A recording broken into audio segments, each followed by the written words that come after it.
a Carla Zambelli, do Nas Ruas, para a gente discutir o que é que aconteceu, o rescaldo desta manifestação. Carla, o que você acha que houve ontem? Eu acho que, primeiro, bom dia para todos. Eu acho que, Madeleine, a gente está dentro de uma bolha das pessoas que acompanham política. Né? Existem estudos que dizem que apenas 11% da população acompanha a política. Então, ali estava um resquício desses 11%, que entenderam o que é o problema da lista fechada, que entenderam o que é a questão do foro privilegiado. São duas questões que a grande massa que não acompanha a política de perto não entende. Então, eu acho que de verdade a população ainda não pescou o quanto a questão da lista fechada é importante, o quanto pode mudar a política no país. Mas eu acho que também ontem houve algumas questões que, para mim, pelo menos, eu vi como novidades. Primeiro que eu senti uma certa torta de climão entre os movimentos. Há uma rivalidade se criando entre os diversos movimentos que pareciam muito unidos no impeachment? Eu acho que eu não chego a falar rivalidade, assim, eu posso falar por mim, né? O meu sonho é ver um palco único com todos os movimentos unidos. Eu já propus isso diversas vezes e eu fui voto vencido, né? Eu acho que a gente teria muito mais... A população entenderia como uma questão da união.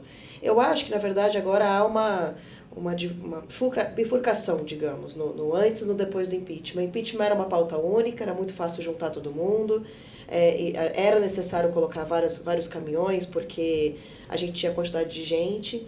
Agora, com essa nova fase de pós-impeachment, a economia melhorando, o dólar baixando, os juros também, etc., a população vai acompanhar cada vez menos a política e a gente vai ter um volume pequeno de pessoas nas ruas mesmo. A não ser que tenha um boom, Lula for preso, ou aconteceu uma coisa com o Moro, alguma coisa desse tipo, mas senão a população não sai. E aí eu acho que essa peneira começa a dizer, então, ok, impeachment passou, a pauta única passou, agora o que é? Então, por exemplo, nas ruas é um movimento mais conservador, ou vem para a rua mais posicionado ao centro, e aí você começa a ter as diferenças. Eu acho que não chegam a ser divergências, mas diferenças. E aí cada movimento querendo se posicionar, ao invés de ficar em cima do muro, se posicionar realmente de qual é a sua ideologia ou posição política. Agora, teve umas coisas muito curiosas que eu vi ontem. Você viu essas máscaras aqui, estavam em todo canto. Tava. Essas máscaras aqui, a do Moro nós não conseguimos. Se alguém tiver para mandar do Moro, eu queria. Mas, enfim, essas máscaras foram dadas pelo caminhão do pessoal da Monarquia, que estava lotado, mas estava lotado, abarrotado e de molecada, inclusive. E eu não acredito que aquele povo todo fosse monarquista. Que eu vi, não acredito porque eu estava lá, eu via, ia perguntando para as pessoas, na medida do possível ali, mas as pessoas estavam indo lá para pegar a máscara. E isso estava mobilizando mais do que os discursos. O que é uma coisa muito nova ali. E os trios elétricos, um do lado do outro, cada um fazendo um discurso mais alto que o outro, se sobrepondo ao outro.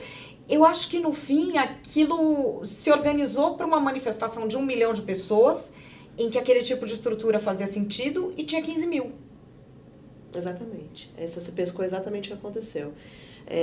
Realmente o Brasil Real, né, é um movimento monarquista, e a gente tem aí um levantamento de mais ou menos 20% dos seguidores são monarquistas, ou seja, até uma quantidade grande, se você for observar, 20%. Bom, 20% é o que votaram no plebiscito de 93, 20% da população era monarquista. É uma surpresa, realmente. 20% são monarquistas? 20%. Porque ele estava lotado, eu acho que tinha tanta gente, se não mais no deles, que no do MBL. Uhum. Eu tô falando assim, de olhar, eu fui lá e olhei. E eu fiquei surpresa, eu não achava o que Dom era Bertrand foi no nosso caminhão e ele foi aplaudidíssimo no nosso caminhão. Mas ele foi lá pedir o quê? Pra virar imperador? Não, eles não pedem, né? Na verdade, o que acontece? Eles defendem que haja uma descentralização do poder, uma separação entre governo e Estado.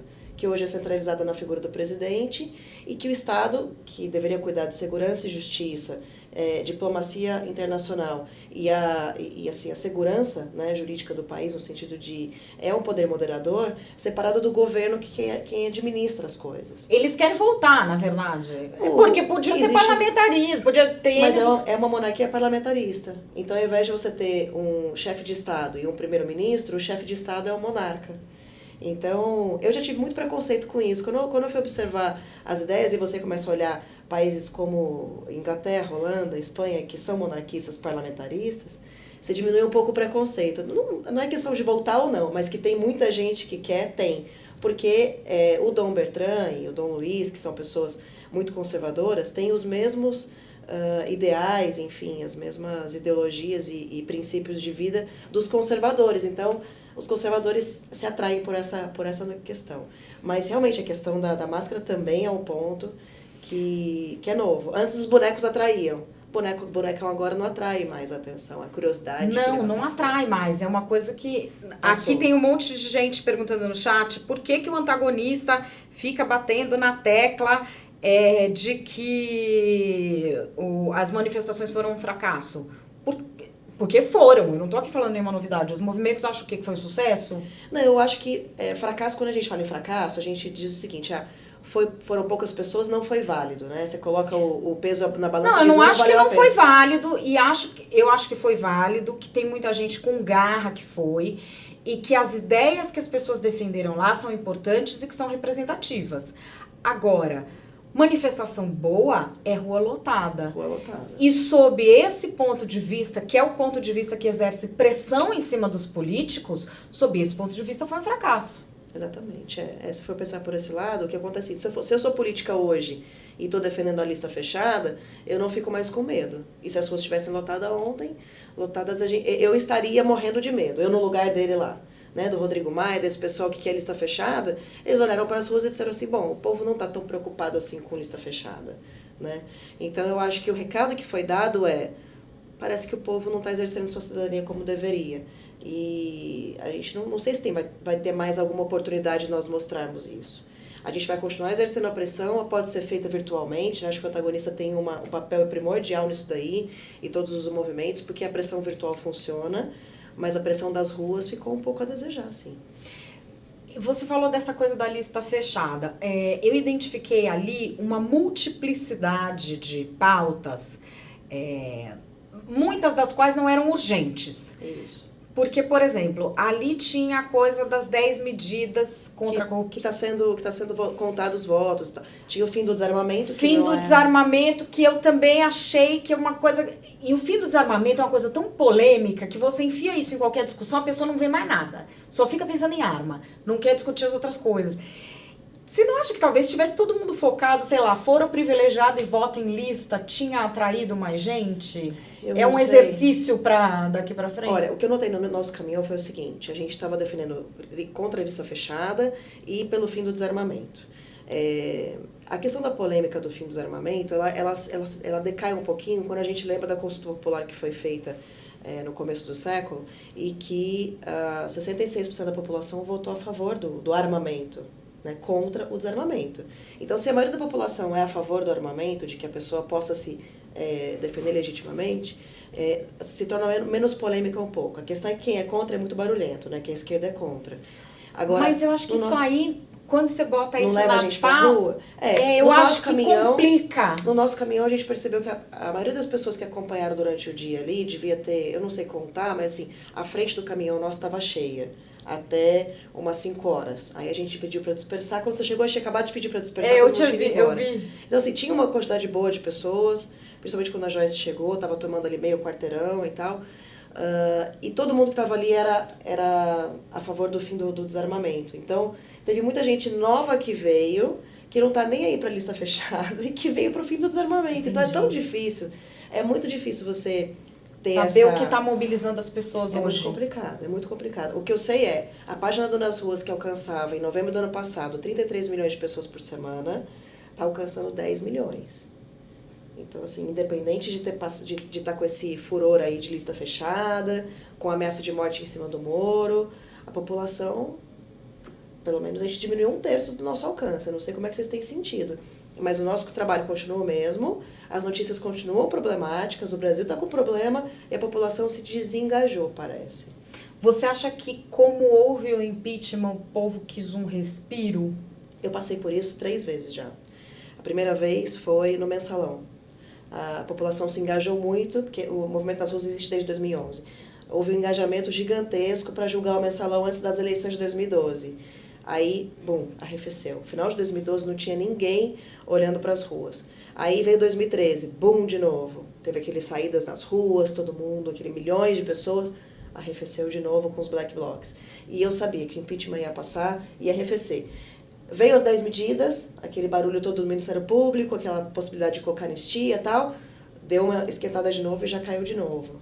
E não foi a mesma esquentada que deu no impeachment. Quer dizer, a gente tem picos e parece que o brasileiro, ele realmente só sente a necessidade de sair de casa, perder o seu domingo para ir para as ruas, quando o assunto é muito polêmico. E o lista fechada não é... Eles não entendem o que é, não entendem o problema que é. Eu acho que é mais grave do que o impeachment foi, né? Porque se passar, acabou a democracia no país.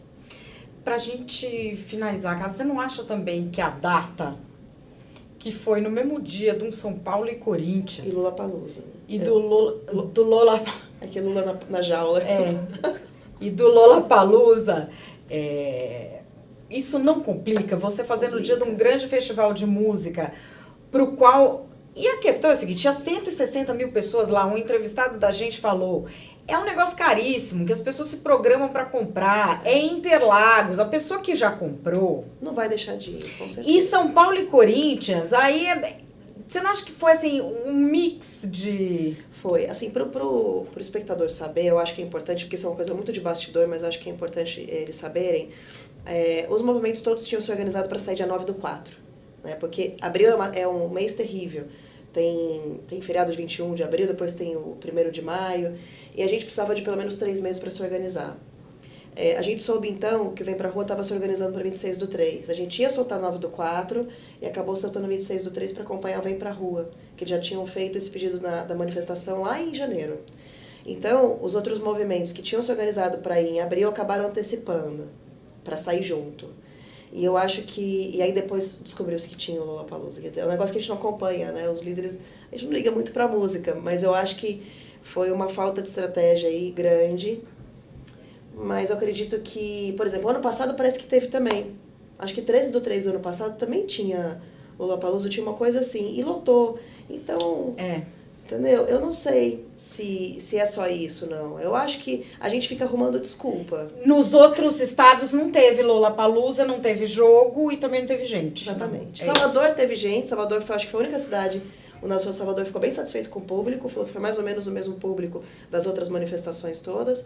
Mas eu acho que a gente está querendo arrumar desculpa para uma coisa que é problema de cidadania. O Brasil não desenvolveu a cidadania e não entende qual é a importância de se cobrar política no país. Bom, e esse é um caminho que vocês vão ter que ajudar a população toda a trilhar. Essa é a Carla Zambelli do Nas Ruas. Eu agradeço muito a sua participação aqui na TV Antagonista e a sua gentileza com a nossa equipe, cedendo ali o seu caminho para a gente poder fazer as filmagens da dispersão ontem. Maravilhoso. Lá a gente na precisa Paulista. de imprensa sim, Madeleine. Vocês representam a gente. Eu acho que a gente tem que dar muita atenção para esse jornalismo sério. Muito obrigada, viu, Carla? Obrigada eu. Valeu.